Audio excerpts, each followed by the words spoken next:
পয়গম্বর মুসা নবী আল্লাহর কাছে কথা বলার জন্য যাচ্ছে, এমনি একজন ধনী লোকের সাথে সাক্ষাৎ। ধনী কয়, মুসা রে, ও মুসা, আমার এত ধন হিসাব রাখতে পারি না, আল্লাহরে জিগাইবানি কি করলে আমার ধন কমবে? মুসা নবী কয়, ঠিক আছে জিগাইব। একজন বৃদ্ধার সাথে একজন মহিলার সাথে দেখা। মহিলা কয়, মুসা কই যাও, কই যাও রে মুসা? মুসা নবী কয়, তোর পাহাড়ে যাব, আল্লাহর সাথে কথা বল।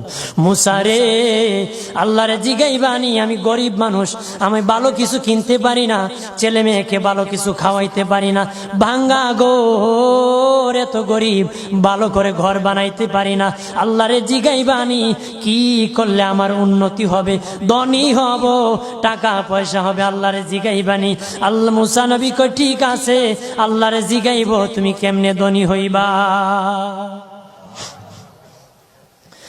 আল্লাহ নবী মুসা নবী তিন রাস্তার মোড়ে যা দেখে একটা লোক বসে আছে, তার দুই হাত নাই, দুই পা নাই, দুই হাত নাই, দুই পা নাই।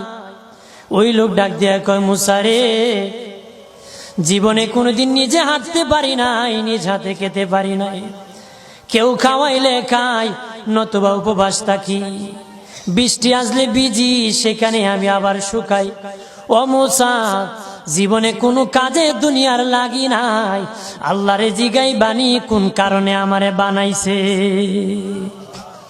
আল্লাহ কয়, জিগাই মনে। মুসা নবী কয়, আল্লাহরে তোর পাহাড়ে মুসা নবী, মুসা ছিল কালিমুল্লাহ, কথা বলার প্রেম ছিল, কথা বলতো, কথা বলার প্রেম ছিল। কথা বলতে বলতে শেষ দিকে আল্লাহ গো, আসার সময় তিনটা লোক আমার কাছে প্রশ্ন করেছে। একজন লোক হলো ধনী, কিভাবে তার ধন কমবে গো?